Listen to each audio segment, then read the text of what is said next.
But let's get started. So today, guys, I got Pete Scalzo on. I hope I say that right. I know I'm going to keep messing that up. Scalzo, right? Correct. Just for full clarification there. So you are on Long Island helping bring a drag strip and drag racing to Long Island. You're actually about to leave here to go back to Long Island to spend the summer helping people drag race, right? Isn't that the goal? Well, Cooper, the background of me really is I was born and raised in New York.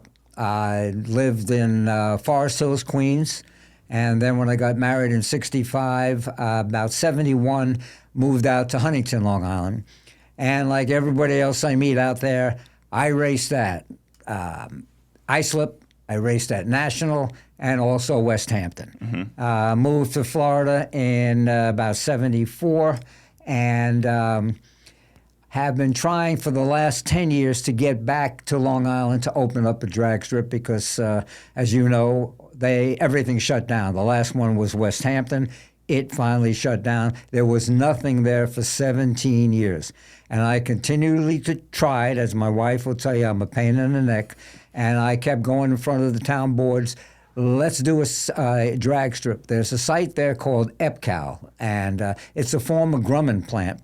Two awesome runways. One's 10,000 feet, the other is 7,000 feet. Oh, plenty long. Oh, and I was lobbying, I was saying we need a drag strip, and the aggravating thing is the town board at the time always had the same answer. You're right, Mr. Scalzo. Yes, we think we need a drag strip. However, we're worried about the noise. There is a national cemetery just about across the road. There's neighbors that would be complaining. And my first reaction to that was, I agree. Drag racing is loud. No question at all. However, I don't think there's going to be a sound issue. Now, you're going to say there will be. I say there's not going to be. Let's do this. Let me do a sound test. If there's a sound issue, I will be the first one that will say, forget it, because if I'm across from a national cemetery and they're having a funeral for a Gold Star family, I'm out of there. I'm not going to upset them with noise from a drag strip. So let me do a sound test at my expense. No. It was ridiculous. And I tried and tried and tried.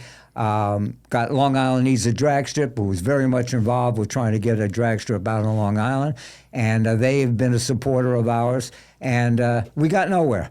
So they're a separate organization. Long Island Needs a Drag Strip is separate from you. You guys aren't just two people that are going for the same goal. Correct. Okay. Our organization is called Racetrack, Not Street, and that's exactly what it's all about. Racetrack, Not Street. And we get the kids off the streets and bring them to a place where they can race in a controlled environment, safe. We are NHRA sanctioned. And I originally built, in 2006, I built County Line Speedway here in Florida, in the Miami area. And the reason it was County Line Dragway was on the county line of Broward and Dade County. When we built it there, that was my first entree into drag racing. Prior to that, I was the major promoter of motocross in all of South Florida, Southeast Florida, Southwest Florida. And it goes way back to Miami Hollywood Speedway, which was a drag strip at one time. PBIR, which at one time was called Moroso, Dick Moroso, when he owned it. I had a motocross track there. And Miami Hollywood Speedway, going back to that, the last event that Evel Knievel ever jumped was with, I was the promoter, and he jumped with Robbie. It was called the Evel Knievel 2 Spectacular in the early 80s. So you were there on site when I was the promoter. Jumped? Oh, yeah. So you were... Yeah, that's cool. That's awesome. Interesting guy. I'll put it that way. Interesting guy. There has never been anybody like him. Back in those days when he was jumping, he jumped on junk.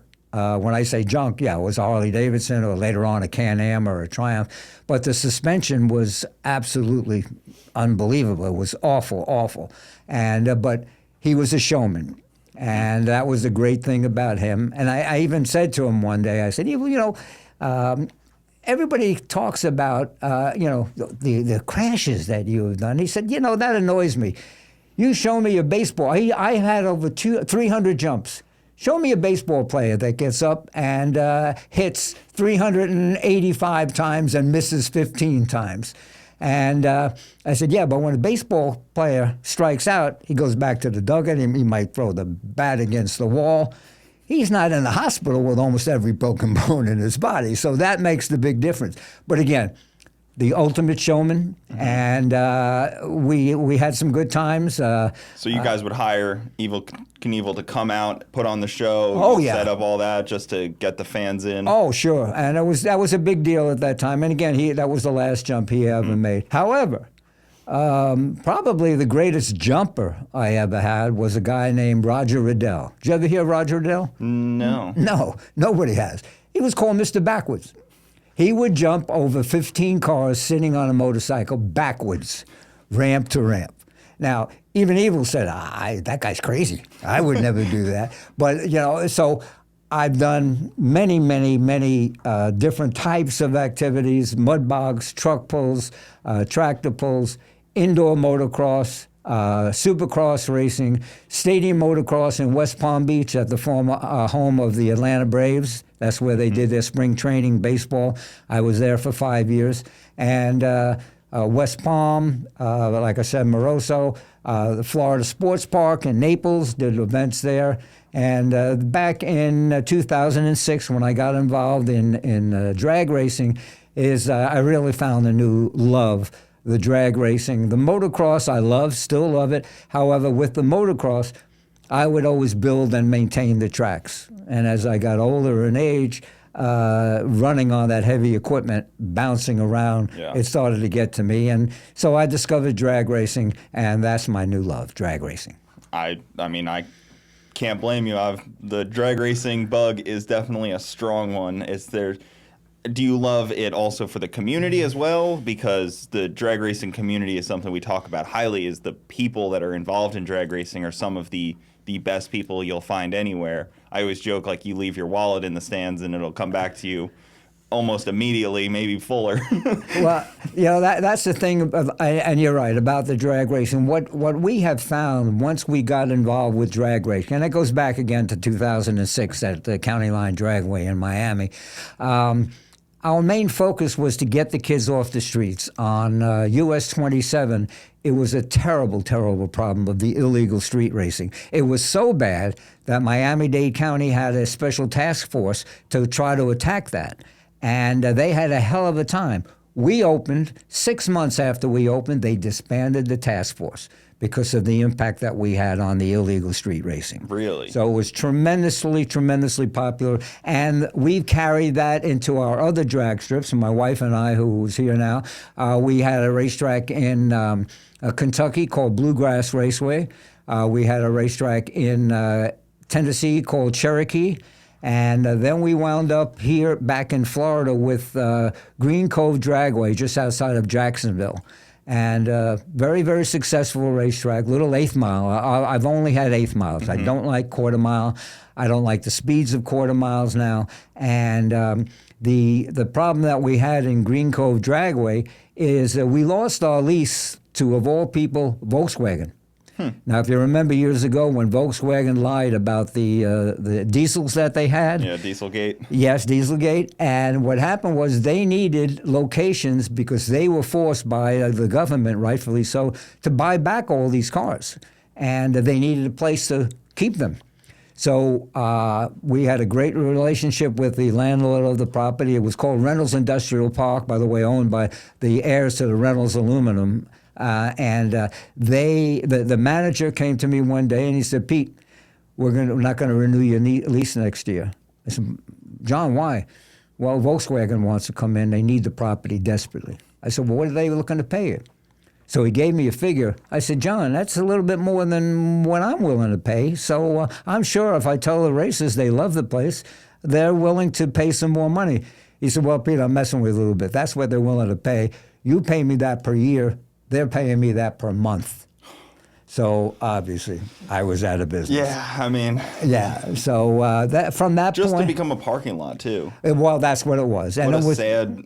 What a shame. It was temporary, and but so we lost that, and that was about it. I don't remember. So how many racetracks have you owned then? I mean, it sounds like almost a dozen. No, well, owned or as far. Or have operated and owned and been a part of? I mean, Oh, well, not only drag strips, you're talking about, I would say if you're talking about different venues, probably 50.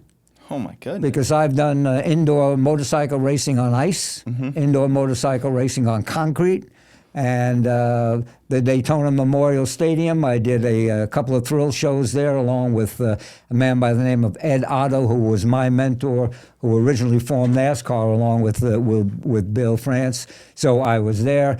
A lot of these indoor facilities, a lot of fairgrounds around the country. So did a little bit of everything, and but again, my new love is drag racing, and getting back to what we were saying, the people that are involved with the drag racing, the generations of racers that we're getting out at our racetrack Knott Street out there in Calverton, Long Island.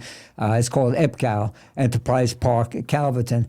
I mean, we've had, which my wife brings a tear to her eyes, we've had 3 generations, grandpa, son, and grandson or granddaughter racing at the same time at the racetrack. It's awesome. Yeah, it's such a beautiful thing, and it's so like drag racing's so user friendly where anybody can come do it, and I always try to stress that it doesn't matter what you have, how fast your car is, how slow your car is.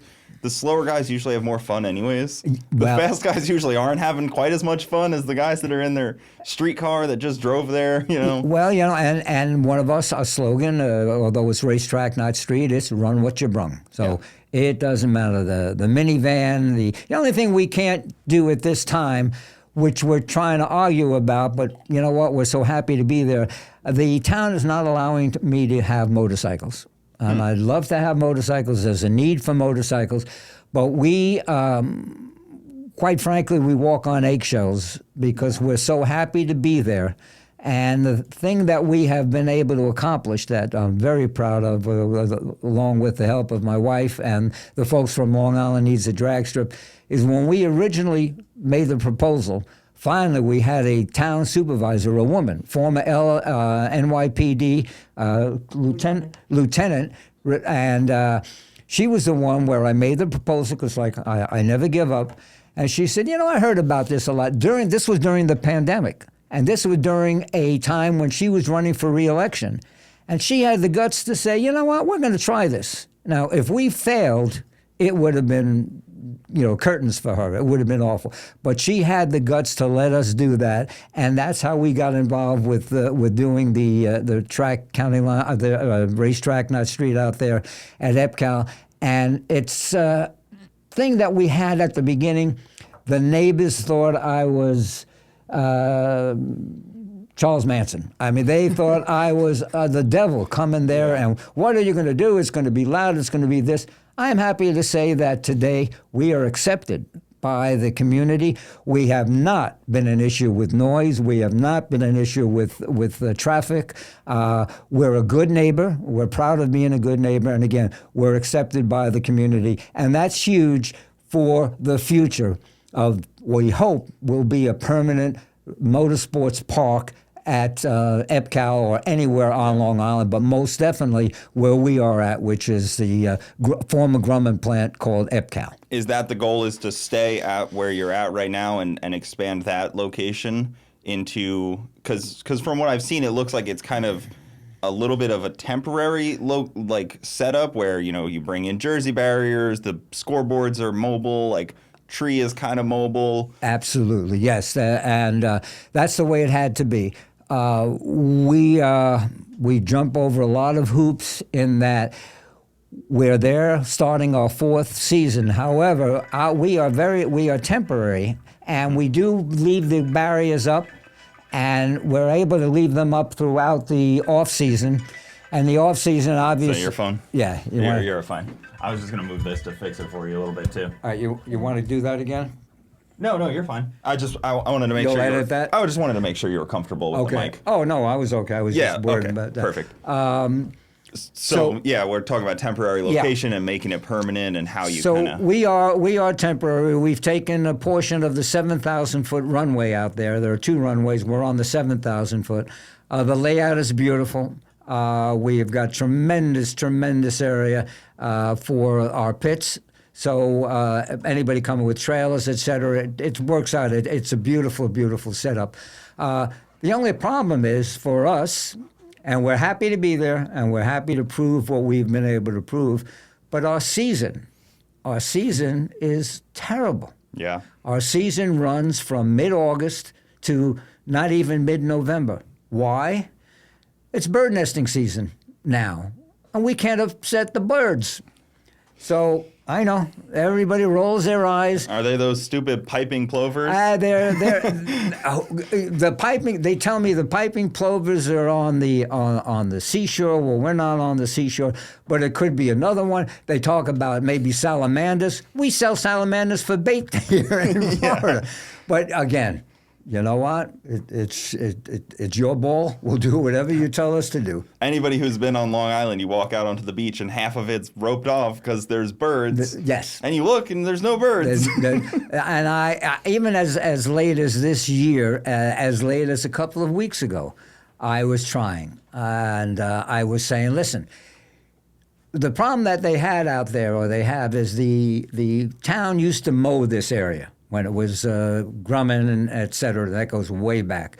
I said, how about I mow the area adjacent to where the racetrack is? There's still another 600 acres, and I'll mow it now, being the beginning of April.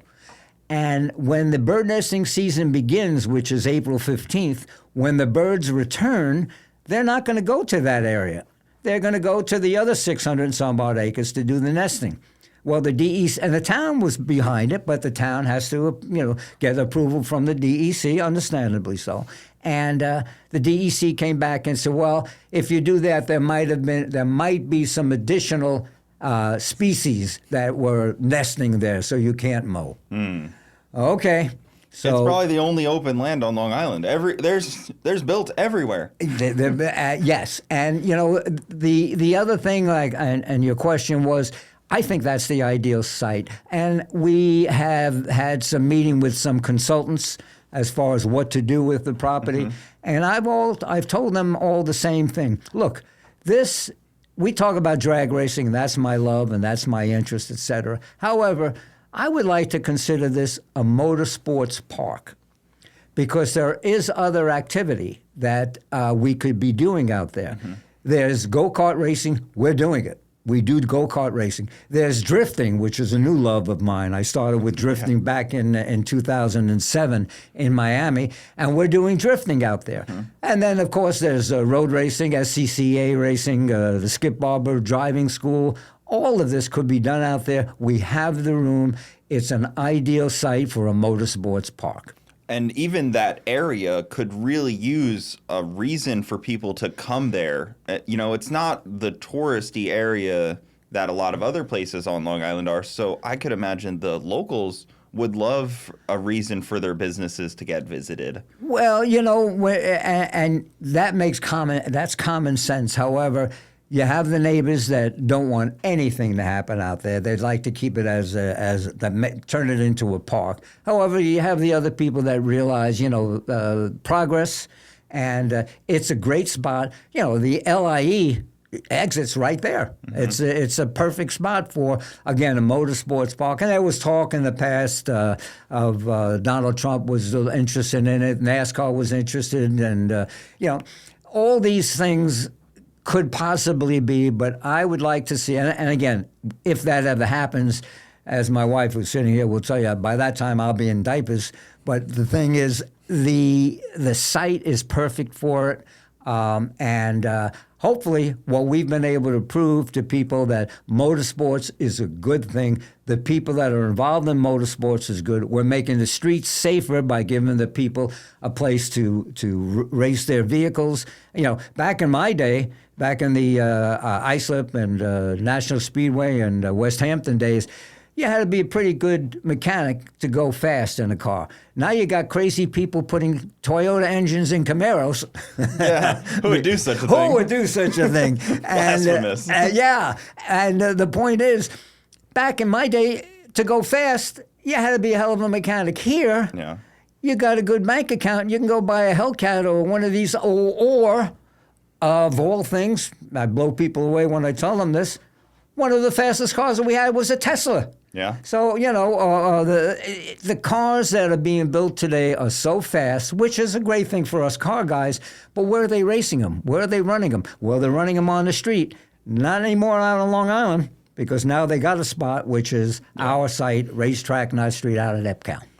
How many times a week do you plan on opening it? Like your test and tunes are Thursday, Friday, something like that? Do you do weekend events? Weekend. Yeah, we do weekend events. Another thing that we're doing at this time, we have to be very, very concerned. I'm still concerned about the noise. I don't want to ruin the reputation that we've built.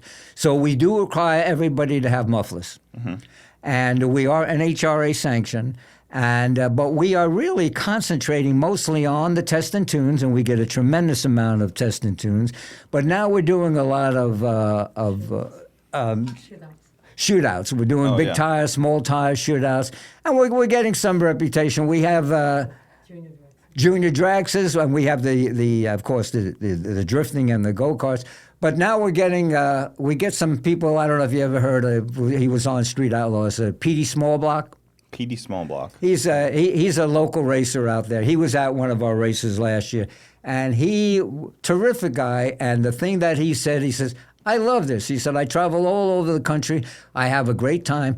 Here, I'm right around the corner from home. My family is here. My kids are here, and they can see me live, and that's what's really so special about what we do. I've heard a lot from people that I grew up with that will just go there on the weekend. They'll back their truck up, sit in the bed of their truck, and watch the cars go by. Watch, and just they're not even racing. They're just there to enjoy it, and it's the same thing we do down here, but it's been missing on Long Island for how many years now? 18 years? It was 17 years before we opened, and we're going to start our 4th season this year. So, it's and as we said before, the family aspect of we don't allow alcohol, we don't sell beer. Yep. And so that was another thing, which, again, the neighbors, rightfully so. We had one neighbor, so we don't want those kind of people around. Are you kidding me? What the hell? You don't know what kind of people we are. Drag racers? They're wonderful people. The local economy, the hotels, the restaurants. If there was a motorsports park out there, darn well, we have one of our good friends. He would open a shop on site in a heartbeat. So the future is tremendous, and I hope my legacy will be that I was able, along with my wife and Long Island Easy Dragster, we brought it back to Long Island. Well, it's such a shame to think about, because the county that's probably making it hard for you would also be the first people to, once it's successful, take photos of it and advertise, look at what's in our county. Look at what we brought to the county. Well, they'd be the first person to brag about it. It's a good point. And here we were behind them a great deal. And former New Yorker, you could appreciate this. There's a politician out there called Lee Zeldin. Yep. Now, Lee ran against Hochul for governor. Lee did real well, amazingly well for New York. He did not win as a Republican. He was at our track 3 times. I nicknamed him Lightning Lee because he went down the track. That's cool. Ed Romaine, who is now the Suffolk County supervisor, he was out at our track. So they all realize what it is, what we're doing, the kind of event we run, and it's all been positive. And hopefully in the future, it will be something that will be permanent. That is the site. And a lot of people ask me, well, why don't you find some property somewhere? Are you kidding? You ever been to Long Island? Oh, yeah, exactly. And if you found it, the property is so expensive, the taxes are so crazy. In my opinion, I don't have all the answers. I don't think, as the term my wife uses, you put pen to paper, it ain't going to work. It's not worth the investment. But we've got the site. It's perfect. It's sitting there ready to go. Well, because you're a great example of, motorsports. Doing this stuff isn't a get-rich-quick thing. It's not the smartest business you could do with your money by any means. It's a passion hobby, and you clearly have the passion for it. It's not just like an investor that's trying to make money. It's the same with Bradenton. It's the same with Garrett, who we were talking about there. It's passion-driven, and it has to be. Well, but Cooper, I don't agree with you, because I told my wife just the other day, honey, because of drag racing, we have $2 million in the bank. And she says, yeah, Pete, but we started with 4. Yeah, exactly. If you want to become a millionaire at drag racing, you got to start with $1 million. Yeah, we'll start with 2. You'll be a millionaire in a heartbeat. Yeah. And the other thing that we have gotten out there, and I've been around a long time, I've had a lot of racetracks, et cetera, the sponsors that we have on Long Island. Of course. They keep coming back. And, Eagle Chevrolet, I can't name all, JTM, Sinorama, these are people that have been with us from day one, and they keep coming back. Yeah. And so we must be doing something right.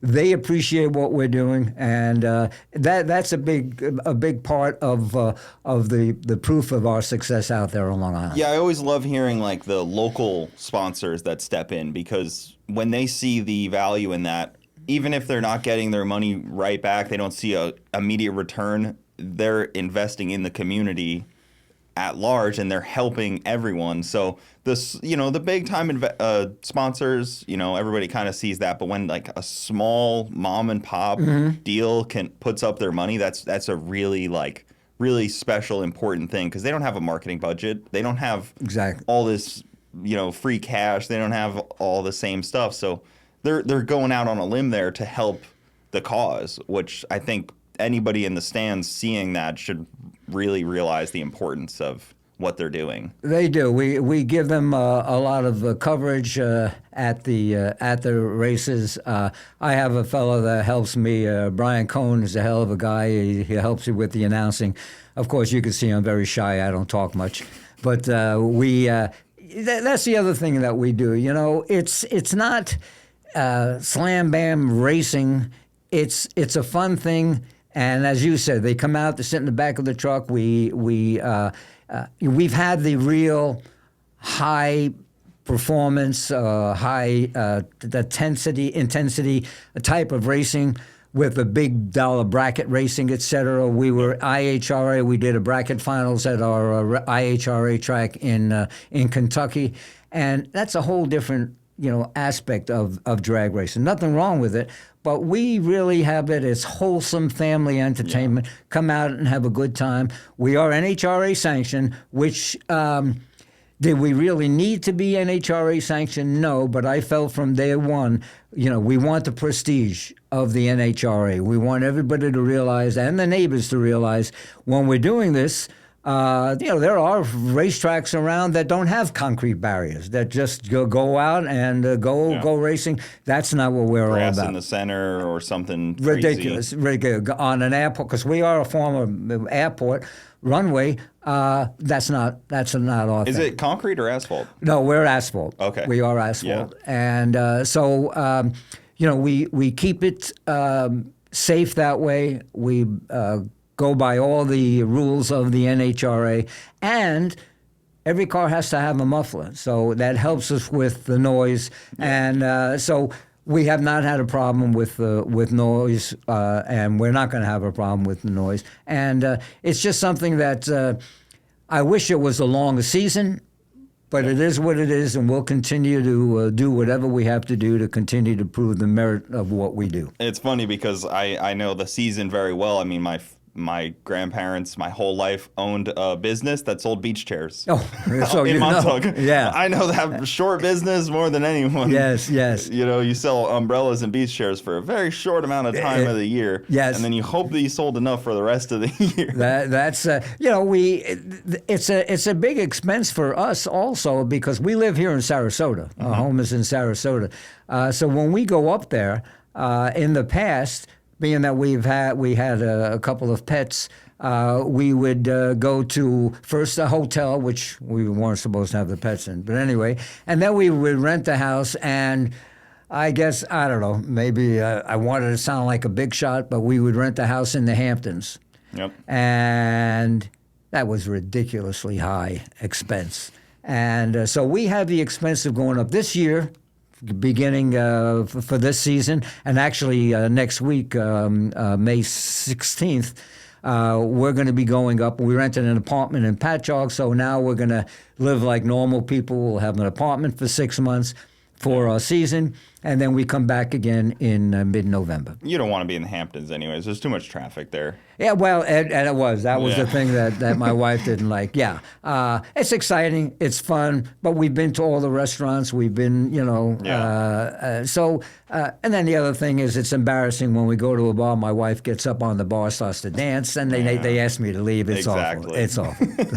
Exactly. No, I always do like to joke with the local people down here that the fish on Long Island, if you eat fish, is way better up there. Sure. The Sarasota people don't like to hear that. I'm like, oh, the cold water fish, they're a lot better. I do want to tell you, when we first sat down, and I have to mention it again, and now from what you told me, he is your friend, Garrett Mitchell. Yeah. This Freedom Factory, Cletus McFarland, what he has done out there and what he is doing now, he's going around the country doing events all over. Kid's terrific. Yeah. So if you next time you see him, tell him the old man said he's doing a hell of a job. I will. He's really helping racetracks. You know, he goes to a lot of big ones, Yes. and you know, this year he's going to New England Dragway Uh-huh. for one of his events there, which will be really cool because, you know, he grew up in Nebraska. I grew up in the Northeast. I don't know if he's ever ventured anywhere to the Northeast. Maybe he's been to New Jersey before. But that doesn't really count. So it'll be exciting to see kind of the warm welcome he gets from a Northeast crowd. It'll be so different. Well, the other thing is that now that we're talking about him and what he does with this internet, I wish I had the money that I spent over the years, because I've been doing this for 40, 50 years, on radio and TV advertising, et cetera. Yeah. Now, this social media is unbelievable, and that is the way to promote these things. And that I'd like to learn a little bit more. My wife is handling all of that for us for our business, but that is really something that has been tremendously successful, and hopefully we can continue to get the word out. Yeah. And you know, folks like you who can let us talk about what we're doing and what our plans are for the future out there, especially on Long Island, is terrific. For sure, and it's so important because what's the closest drag strip to you? I mean, Well, it used to be Englishtown. That's gone. yeah, they turned that into a drift. I don't know why they couldn't share that. No, that wasn't a drift. Actually, they have an awesome drift track across the street from where it is. What they turned that into is almost like what I had with the Volkswagen. I believe it's AAA, the auction company. Yeah. Is paying them, and the Nap boys, a lot of the races up there complain, oh, they're money hungry. If you can get millions of dollars a year to rent it out to somebody and not have to worry about running a drag strip every week, what would you do? You don't have to worry about an insurance claim hitting you from somebody getting hurt. There you go. So that's what's happening there. Also, that we lost Atco. Yeah. Atco is gone. So the only thing really close by in Jersey now is Island Dragway, and that's about it. Pennsylvania, there's really nothing in Connecticut. A couple in Pennsylvania, but even when Englishtown was open, the attractive thing about us being opened is the tolls. I mean, you have to have a second mortgage on your house to pay for the toll over the George Washington Bridge towing a car. So here, that's what everybody loves. I raced, and I was home in a half hour. I was home in an hour. They love it. So that's what's so good. A lot of people, you know, like, you're not in competition with other drag strips. You need other drag strips because people, if drag strips close, people don't go to a different one. They end up selling their car and getting out of it. That's exactly so right. You need more of them to get people to build cars, to get people to race their cars. It's not a competition thing. They all need to kind of be around. Well, you know, and that's what we're worried about with the future of Bradenton. Of course. I had gone to a couple of meetings with Palm Beach County and spoke at that time on behalf. Can you imagine, as it's been said over and over again, can you imagine a drag strip wanting to open up next to a housing development, whereas now a housing development wants to open up next to a drag strip? And all that BS, well, we're going to let the people know that there's a drag strip nearby. You know damn well, once they open, there's going to be a bunch of them that get together, and they're going to beat up Victor, and they're going to beat up Garrett as far as the racetrack doesn't belong next to a housing development and all.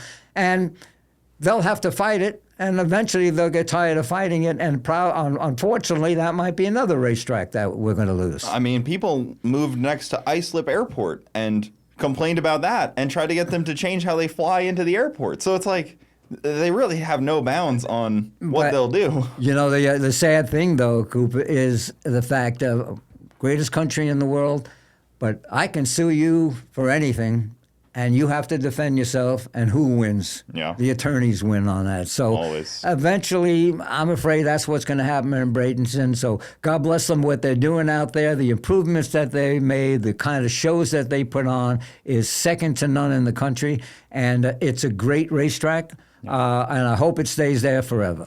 It's really become a destination.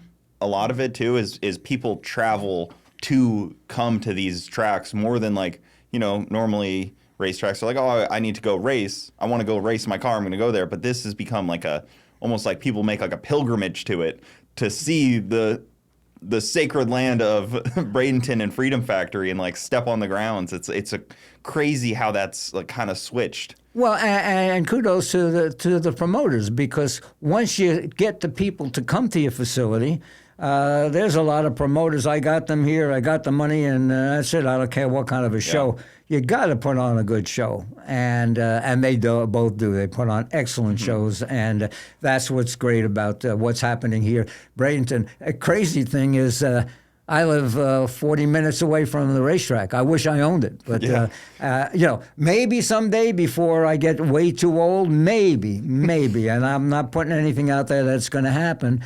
And as my wife says, I never give up. But maybe we can wind up back in Miami. Maybe. I would love to see Moroso. It's such a shame that it just sits there. Well, I don't think that's going to happen, because I was at some of those meetings, and the people that bought it, actually they used to own the IHRA, they want to turn it into warehouses. And they fought, and even the town board was all behind keeping it as a drag strip. But you really can't tell the people that own the property, if the zoning is right, what they have to do. So unfortunately, I don't think that'll ever happen. I would go there tomorrow, and I'd go there for a 30-day cancellation. Let me run the racetrack. I had that in Miami when we originally opened in 2006. 30 days, we're gone. I think the walls are still up and all of that. Yeah. I don't think that's going to happen. Just need a weed whacker and you'll be running it. We have the timing system. We have everything. But maybe we can get back into Miami on a temporary basis at our original site, which was the old Opelika West Airport. They desperately need it. It's out west there, just off of. That's where we call it County Line Dragway. Maybe Miami actually needs it really badly. They have a lot. They have a big street racing issue there. I hate to call it an issue because it is the people that you need to come to your track is those people. So, you know, they're forced. You kind of force their hand by, you know, having nothing for them to do and all these cars, and you kind of force their hand a little bit, and I hate to see it, but the county did that. And then what people don't realize about Moroso is it is on an island. It's all swampland around it. Yeah. So, like, you look from the aerial view and you're like, oh, they could have built anywhere, but it's like, it's all swamp. That's the little island. You know, the thing about they could have built anywhere, I think they bought it right. And now, even though, if you want to call it an island, how much did it cost to make that an island? Mm-hmm. Now, when you talk about dredging and taking that muck and all, and building up with what they have there now, you're talking about millions of dollars. So when they looked at it, they thought, well, you know what? It's already there. So we ought to buy that instead of buying a barren piece of property. And I think they probably really did buy it right. Again, I'll put it out there. Give me a 30-day notice. I'll operate that in a heartbeat. And in 30 days, if you're ready to develop, we're gone. Same thing in Miami. 30 days, if you want to have other plans for the site, will be gone, but we'll see what happens. Right now, my wife is kicking me because she's saying no more. I'll be 80 years old in November, so it's time to slow down a little bit, but I can't. I love it. Well, it's perfect because you can operate the one up on Long Island in the summer when it's too hot down here. And then you come down here because we don't really race in the summer. We try not to, at least. I don't want to strap into a car all summer. But then you come down here and you operate it all winter. All right, put them on our marketing team, okay? Yeah, exactly. There you go. Yeah, so the advertising is always so interesting to me because I am in this world of your phone can do all the marketing you need, but you had to do such grassroots marketing for everything you did, where you would have to take out a newspaper ad or go to a radio host or somehow hope that these are reaching the right people. And that's what. Oh, just that's trial and error, and that's all you had, the choice. Back I'm old school. That's all the choice we had, and like I said earlier, wish I had $1. I wish I had 10 cents for every $1 that I spent. But the social media is unbelievable the way it goes. Here's the other thing. When we have our events, we try to wait as long as we can. And we got killed with rain last season. We got killed. But the great thing about it is when we decide, we look at each other and we have the event tomorrow. All right, honey, what do you think? Well, it looks like 90% rain. And Maria will put it out on social media, and I will go as a courtesy. I'll go the next day. In case somebody shows up, I'll let them know, sorry, folks, we're rained out. Yeah. I'm blown away. Maybe 1 or 2 people come, and because once she puts it out there on social media, everybody knows. Long Island needs a drag strip. They get it out there. Everybody knows, it's rained out. Nothing they can do about the rain, and we'll wait until next week. It's great. It saves people so much effort on that to not have to worry about loading up and hope you get there. And if they cancel it, especially if it's like a points race, you can't not show up. Right. So it makes it tough. And to talk about the bracket racing stuff, that's not really your demographic because you're not taking bracket racers off the street. They're already off the street.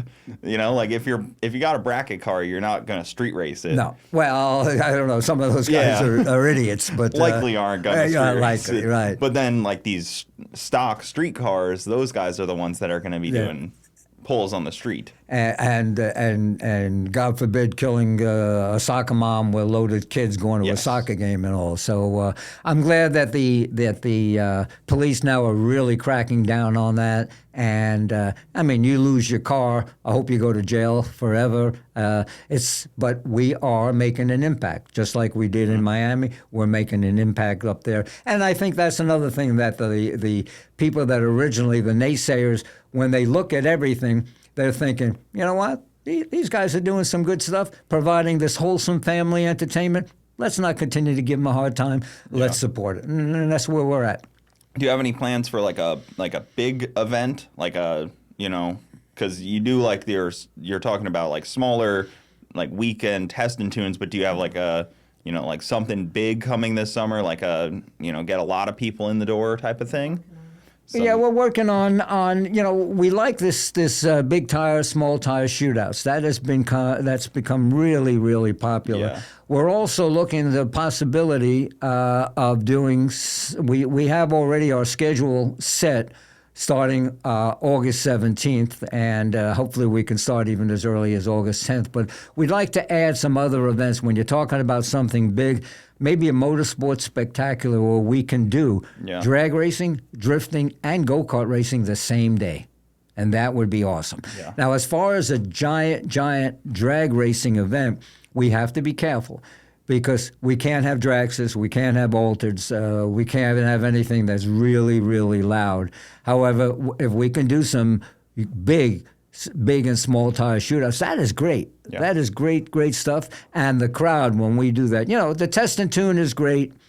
They come out and, as we say in our advertising, or race your friend, race your girlfriend, race your girlfriend's friend, your grandma, grandpa, everybody, you run what you brung.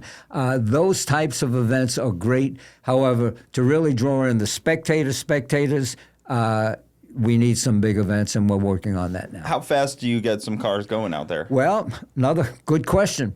We have a restriction set up by the town of 125 miles an hour. Okay. Now, so that's a pretty good eighth mile. well, you know what? You're a car guy. You know. We'll get a lot of people, hey, that sucks. What do you mean 125 miles an hour in an eighth mile is pretty damn fast. Yeah. So, and the only way I can answer that is, hey, that's the way it is. You know, it's not our choice. We're happy to be there.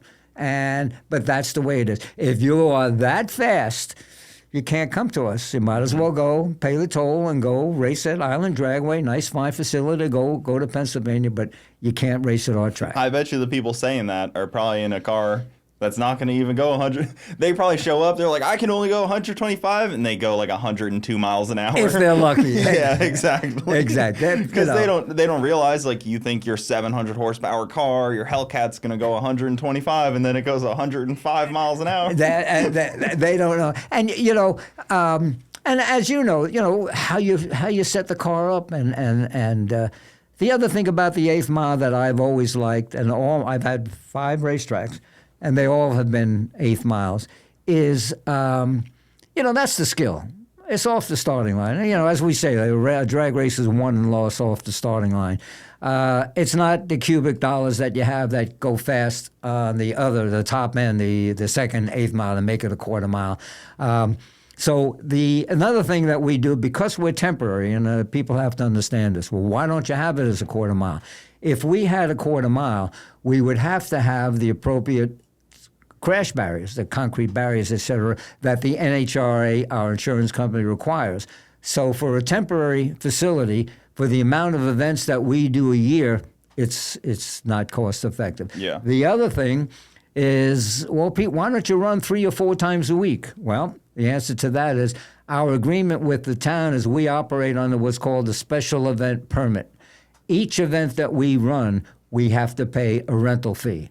Not like we pay a monthly rental fee where you can run 30 days a month. Mm-hmm. We have to pay each time we run. In addition, I've never had this before, and any promoter out there will say, what? I never heard of such a thing. We have to pay $2,000 a day for our ambulance to service us. We have to pay $2,000 a day for the fire. $4,000 a day before we open up the gates before any car goes down the track. Exactly. Yeah. And then the rent, then the insurance, et cetera, et cetera. So that's the reason why we don't do more than the one event or 2 events a week. And that's why you can't risk the rain. And the rain that's is why a killer. You can't, if it's gonna rain, you got to cancel, because yes, it's gonna hit you pretty hard if you have to pay for them, and then it rains, and then everybody wants their money back. And being a promoter is not an easy job. I always try to have as much sympathy as I can for people that put on events, the promoters, the people that make the rules, the people like you that have to host the facility. Like, that kind of stuff is not for the faint of heart.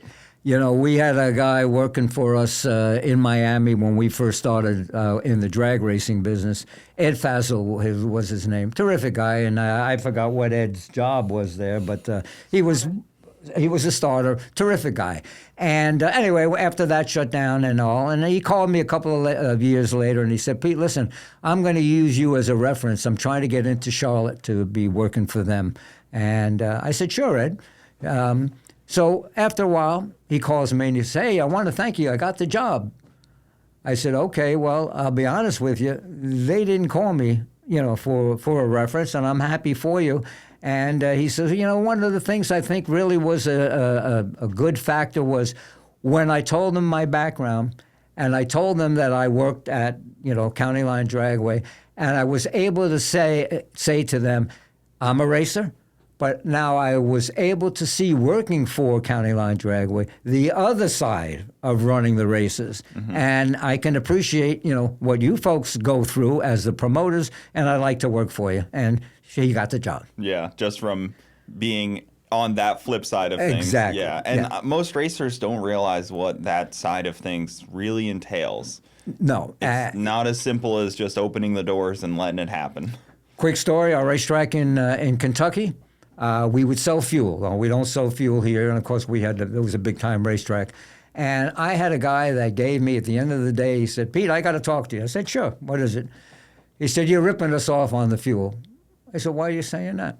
He says, well, you're making $1 a gallon on the fuel. I said, you're right. Well, I go to a gas station, they make 10, 11 cents if they make that I said, are you kidding me? I said, first of all, how much fuel do you buy? I have it as a courtesy. I'm not in the fuel business at all. I said, but wait a minute. Let's go. We walked outside. I said, is that your rig? I knew it was his rig. Double stacker rig, you know. Yeah. He said, yeah, that's my rig. I said, wow, very impressive. I'm not going to ask you what you do for a living, and I'm not going to ask you how much money you make, but I can tell you, I can guarantee you, in your business, you don't just about break even on every sale, whatever you do. No, of course not. So what are you busting my, what do you calls for making, I'm doing it as a courtesy. Yeah. And he thought to himself, you know, good old boy, put out his hand, he says, man, you're right. I apologize. You're right. So they don't know. They don't know. They just don't realize. And I've seen, you know, other promoters, like, you know, guy shows up with his toter stacker and he won't pay the $200 for testing. He's like, $200 for testing?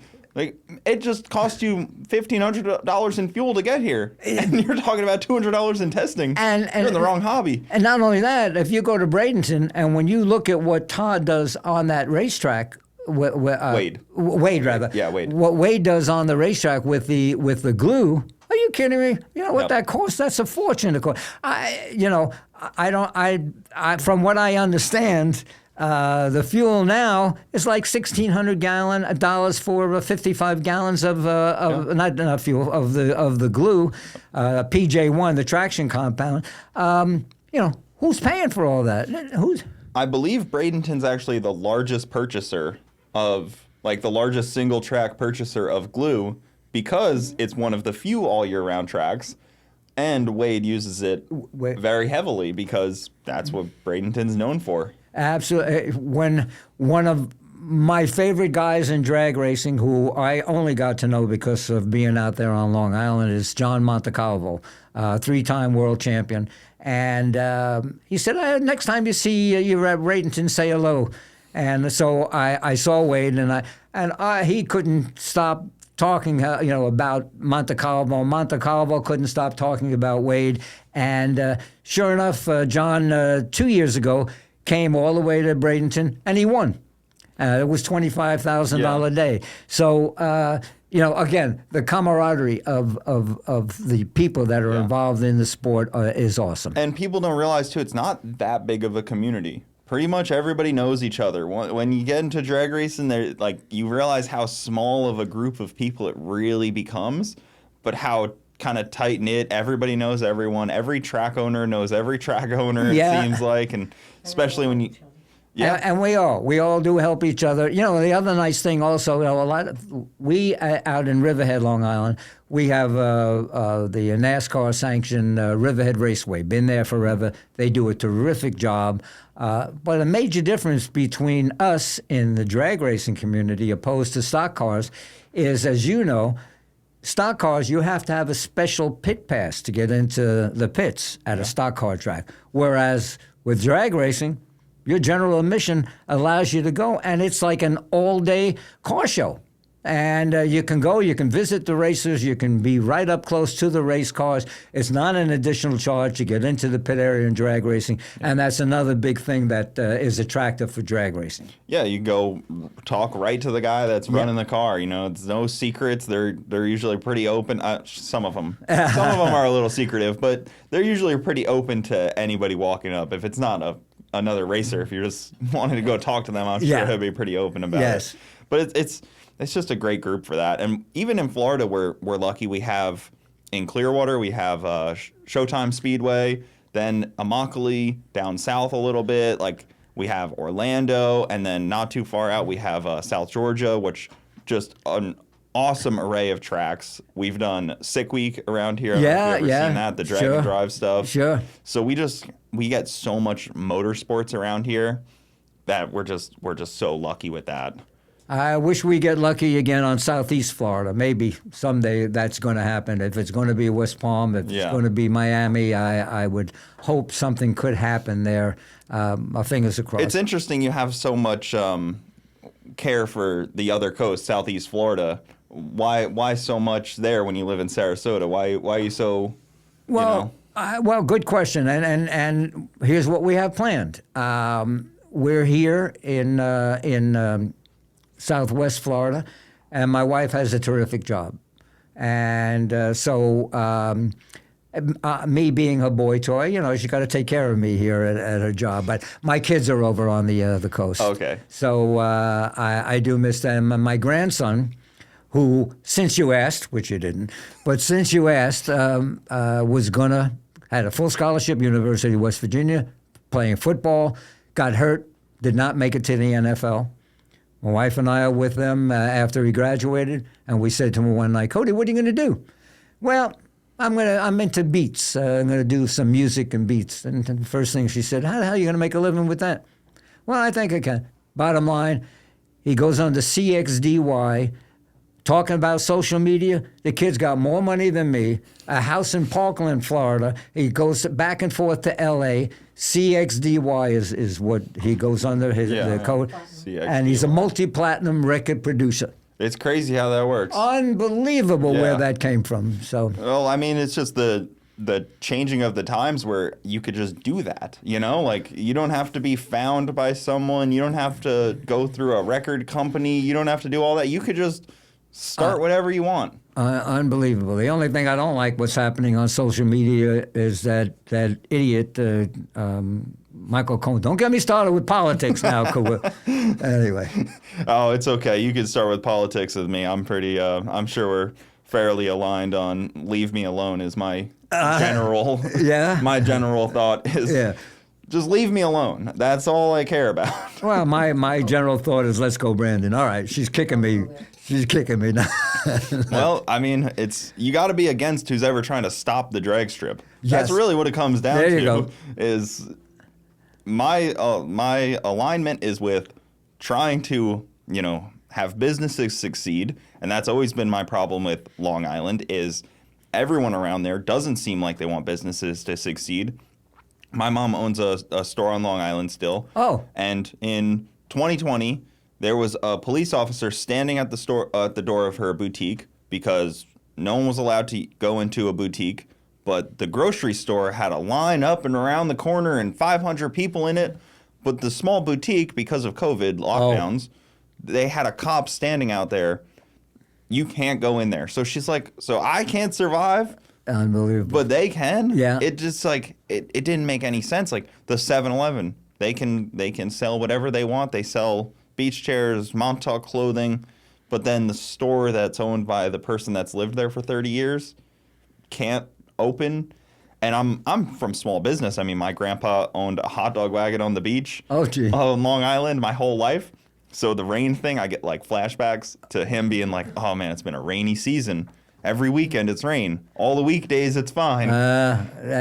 Something you can't control. For us, we've never been involved with the concession business, the food. And people always say, well, why? There's a lot of money. But yes, there is. But that's a whole other industry. And like you said, the poor guy buys a whole bunch of stuff, gets a whole bunch of ice, et cetera. And then maybe in the middle of it or just before it gets started, we get rained out. Yeah. So we don't do anything in the way of the food and beverage. We don't sell beer. It's one less headache. I don't need that, and it's worked good for us. We get a percentage of what they sell. We go by the honor system, and it works good. And we have excellent food out there. The future of drag racing on Long Island, in my opinion, is huge. Future of motorsports out on Long Island is really what we want to focus, and I think we're on our way. I think drifting is a really important aspect, and I'm glad you see that because, some people, like older track owners, I feel like don't see that as a viable thing. They're like, oh, it's just like, stupid. Like it's not, because you have to have judges to make it an event. So a lot of people write that off pretty quickly. Cooper, the first event I did with drifting was in Miami at our racetrack, County Line Dragway. It was a Sunday afternoon. Drag racing wasn't going on. and it started to rain about midday through, well, a quarter of the day through. So I walked over to Mitchell, his name was, and I said, Mitchell, geez, this is, I love this. Well, when can we have you come back? He looked at me, he says, well, what the hell's wrong? I said, well, man, it's raining. We love the rain. It saves our tires. Yeah. So to those other promoters out there, you can run drifting, rain or shine. The people that are involved in it, the kids that are involved in it, they love it just like the drag racers love it because they're not having to go to some abandoned industrial area where they might get in trouble. Here you're giving them a nice, safe venue to run.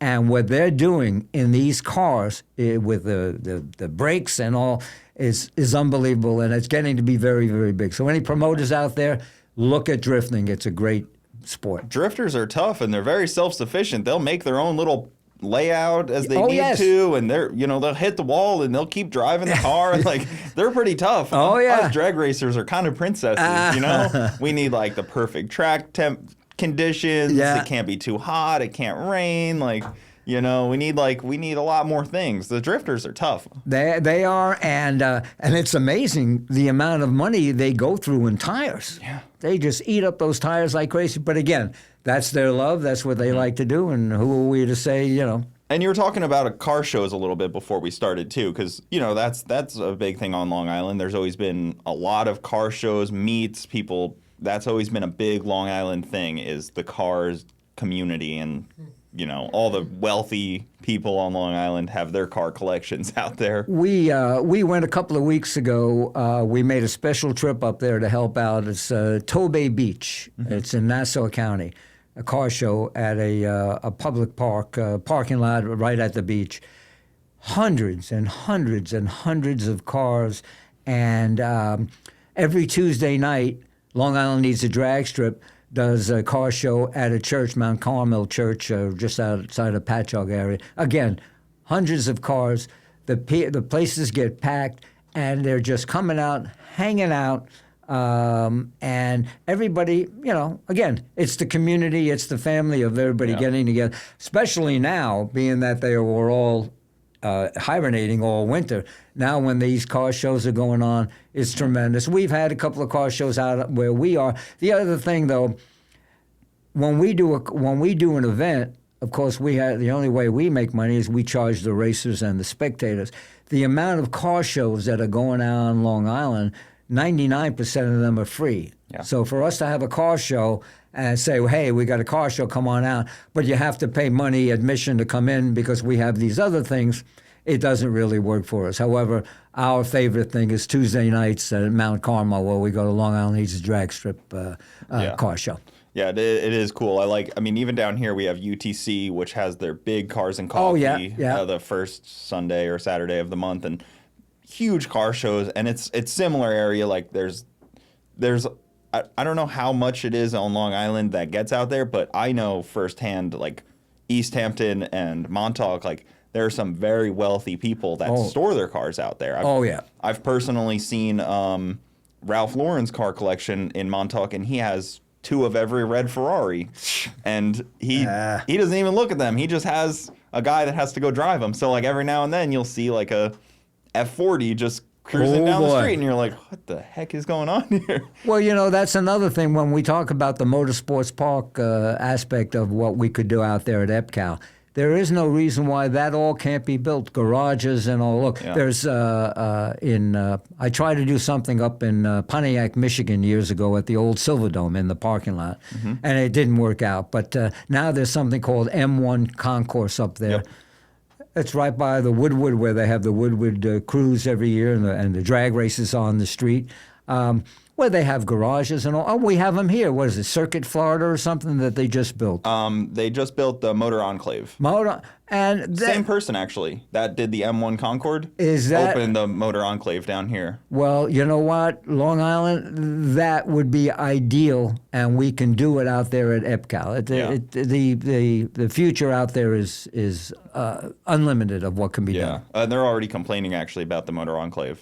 Oh, in what way? They're already not happy about the noise. Oh, well. It's on a highway. It's up against... Oh, is that the one that's off 75? Yeah. Oh, gee. Come on. And it's connected to an airport. Oh, my. It's between a highway and an airport. Well, I don't know how you can... you're always going to get that. There's a lot of people that just don't want any change at all, but there's something that we, have to respectfully have to be able to combat. Man, I feel like you have so many stories of old racers and stuff that I would love to I'm trying to draw it out of you, because you've even touched on like old NASCAR guys and like the start of NASCAR, the people that started it. Like, I'm trying to draw out some of these awesome stories, because I know they're there, and I'm sure there's so many. It's unreal. Well, you've done this for so long. I can't even scratch the surface on even conceiving how long you've been doing this, because I'm only 30 years old, and this history goes back before I was even around. Yeah, I'm like I said, I'll be 80 in November. So you better catch me soon, or like my wife says, I'll be in the diapers. But no, I've got a whole lot. Anytime you want me to come back, I'll tell you about some of the things that I've done in the past, which is over 600 motorsports events over the years. That's just insane. That's such a history, and to have you come on is so cool, and I definitely would like to have you on more, with maybe come back loaded up with some of these stories, even talk about like Evel Knievel and stuntmen, and like how you got people to a racetrack. Even to me, I can't conceive that, because I only know of it on social media, and I've talked to Alan Shervitz, who used to own Bradenton a little bit, and you even talked about how you were offered the Freedom Factory many of times. Terrific, yeah. It's from what it was in the past to what it is today. It's I don't want to use the word easier, because it's still a complex business, but the social media is definitely the way to go. People, it's easier to tell them about it, but it's harder to get them there, I think, because there's so much more entertainment available on the internet and on your phone, and like, you used to have to go somewhere to see the entertainment a little more. Now you can kind of just watch it later or see the video or... Well, a lot of people talk about that, where they talk about the live streaming. Is it worth it for the promoter to do a live stream? And is the live stream affecting his gate? I don't know the answer to that. Yeah. And there's no way to really quantify that number. But it's the same with you. You had to put radio ads out, and you didn't know if the people that walked through the gate saw it on the radio, or if they saw it in a newspaper, or if they saw a billboard, or how. And then what radio station do you do? Do you do rock? Do you do country? Do you do easy listening? Do you do oldies? There's so many things you can... And then the other thing is, when it rains, the radio station or the TV station, rightfully so, says, hey, we get paid. We ran your ad, we get paid. So, whereas with the social media, you don't have that issue. It's we ran your ad at midnight. You still got to pay us. You guys still got to pay. That's right. I was even watching, Formula One down in Miami the other day, and I'm like, man, can they do something else with that track? I mean, talk about a great location. You got everything. I tried. I contacted them because there's a part of that, and I'm familiar with the I don't know what they're calling it today. Is it Hard Rock, still Hard Rock? Yeah, it is the Hard Rock. And there's a great run. It used to be Joe Robbie Stadium. There's a great straightaway as part of it. However, the thing that probably hurt me, because I tried to do a drag strip there, is, we're like one of the mafia. We're small potatoes, for the amount of money that we could pay them to run, where they do that that awesome Formula One thing, where it's not really worth the aggravation. They bring in $1 billion. It's unbelievable. Hey, look, a Formula One race could even be done out there at EPCA. I want to keep pushing EPCA out there on Long Island. It could be something that that really... Years ago, I'm in New York. I forgot what. I was probably 4-hour races out there. And I see on television, there's open wheel racing being done in Brooklyn. What the hell is that? Sure enough, Formula E was run, I don't know if you heard about that, at a development right along the waterway overlooking Manhattan. Open wheel Formula E racing was in Brooklyn. So, who knows? Who knows what could be? I've been trying for years and years. And again, I'll never give up. We have a site up there called Floyd Bennett Field, Amelia Earhart took off from there. It's a perfect spot for a drag strip or a motorsports park. And I've been trying for years. Unfortunately, now it's being used as an area where they're bringing some of the illegal immigrants. I don't know what's politically right, but no, they're illegal immigrants, and they're housing them out there. Another great spot for a motorsports park. But, Yeah. you know. Well, maybe they can get into motorsports. Reese Park, just over the bridge, which is in Queens, a perfect spot Yeah. for a drag strip. I'm sure if you polled the locals, hey, what would you rather hear, a racetrack or migrant housing? Yeah, there you go. I'd be curious what they'd say. Yeah, they'll take the racetrack, Yeah, I'm sure. that would be a tough one. Yes. Oh man, it's so sad because I love Long Island. My wife's already getting on me. She's like, when are we going out there? When are we, when are we gonna go visit this summer? We try to make a trip every summer to go out there because my family still lives in Montauk and they're still out in the Hamptons area and everything. And she's always pushing on me for that. Well, when you come up there and you bring because you just bought her a Bentley convertible, right? Yeah, exactly. Okay, so you can come, you run what you brung at our racetrack. So I'll run my truck. It'll probably go about 100 miles an hour, maybe in the quarter, so it'll probably go about 60. Yeah, run what you brung. That's all. Exactly. Good. I got no shame in running something slow. I'm fine with that. Gotcha. It's a lot easier, honestly. You don't have to safety up as much. Yes, correct. Yeah, you don't have to wear your Hans device because I had a on-track incident, I don't know, 4 weeks ago. Oh. I hit the wall at 140. Oh. In that car. In that car? Yeah, in the car you just saw. It kicked sideways. It lost all the coolant, kicked sideways, went right at the wall, slid on the wall a little bit, and then kind of hit the back corner a little bit. So it was, I was thankful that the walls were there. That's for sure. 140 mile an hour. Yeah, Wow. in the eighth too. Thankfully, I wasn't running quarter mile at the time, but it was. Did you stop at the coin laundry before you got home? Yeah, exactly. Oh, okay. I needed to. I can imagine. And my wife was in the stands with a 5-month-old child, so she was shooken up. Oh, I would think so. Yeah. But we're definitely working on getting up to Long Island. We'd love to this see you. summer because it's something that's always important to us. There's something special about Long Island in the summer that I don't think people really realize because Florida doesn't have that. We don't have that same old towns and the small communities like that and everything. So it's cool. I always employ anybody to try to venture out there. The beaches are unreal. What I didn't realize, I was born and raised in Forest Hills, Queens, and of course I raced at the drag strips when they were operating. But the wine industry, the North Fork, where we are, there's wine. Our favorite Macari is they have a winery and a vineyard out there. And it's a tremendous industry. So it's another thing that they can go out there when they're out. They can watch some drag racing, they can watch some stock car racing, and they can go to the wineries and, of course, all the beaches, which is fabulous. Oh, it has everything. The beaches. My brother's a captain out there, so he's done charter boats and stuff. My dad was a fisherman my whole life growing up out there, so it really has everything. Unfortunately, it has been ruined by people in suits, usually. That's usually what ends up getting all the good communities and forcing everyone to Florida. Well, as I mentioned, we had this supervisor, Yvette Aguilar, who was the town supervisor who finally allowed us to come in there.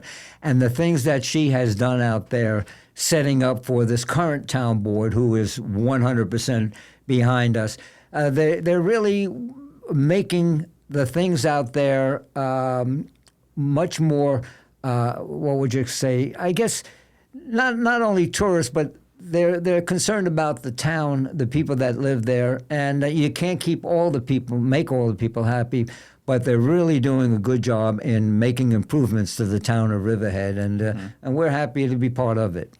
Yeah, I mean, they need people like you and, someone also to carry on the legacy as well. I mean, like they need someone they need more people to carry on the racing legacy. Like you can only do so much. Like we need more people. Like, who? I know you're saying Long Island needs a drag strip. Drag strip. Linads. Yeah. I don't know how those guys are doing it or what their kind of situation is, but it just needs to be a growing movement, I guess. Yeah, well, when we first got started, the first thing people said to us, "Oh, I've seen your stickers. They have bumper stickers all over. They've been at this for quite a few years." And we tell them that we're associated with them. That's not us, but we're associated with them. They're terrific people. And so Linads, Long Island Needs a Drag Strip, they're very much, they're known. And they we use a lot of the people that are part of them as far as our staff. And I've been around a long time, and I will tell you, I've never had a staff as good as what we have. They are second to none. They're, I would put them on the level of what they have out of Bradenton. Yeah. Just terrific Just people that care so much about Absolutely. it being the best ever, and they care about every person that walks in that gate to have a good experience there. I love to hear that, because that's what it takes. That's it. And again, promoters out there, don't think you're successful because you just got the people to come through your front gate. You better show them a good show, because there, as you said before, there's too many ways to spend your money, too many activities out there. And you better give them a good show, otherwise, you can fool the people. Some of the time, once or whatever, but you got to give them a good show. And I'm proud we give them a good show. Mainly because the announcer, he is terrific. Yeah. That's me. No. Yeah, exactly. Yeah. I mean, I thought you were the door guy. I thought you greeted everyone walking in. and I clean the toilets, whatever it takes. Yeah, that is what it takes. Yes. Small business life is not an easy one. Yes. A lot of people don't realize that, but man, this was so awesome. Thank you so much for coming on. Guys, if you're on Long Island in New York City area and you're trying to get out of the heat of New York City, you can go venture out to the drag strip and spend the weekend there. You can kind of do the whole thing. You can go to the beaches, you can go to the drag strip at night. That's it. You can really make a trip out of it if you're out there. Just go online. It's racetracknotstreet.com, and you'll be able to see our whole schedule. And also, again, you run what you brung, so whatever you're driving out there, with the exception of motorcycles, unfortunately, but whatever you're driving, we have a place for you out at the track. Awesome. Well, guys, I'll put it all in the description. If you see him, go up and say hi. Tell him you heard him on the podcast. Great. Tell him we need him to come back, because I know there's a lot more stories that we probably haven't even heard. And there's probably so many good stuff. But awesome. I know you guys are going to get out of here and go up to Long Island here soon, and I'm a little jealous of that. But hopefully we'll see you on the Northeast here soon. You come visit us, man. Yeah. Thank you so much for coming on. We'll see you next time. It was a pleasure. Thank you.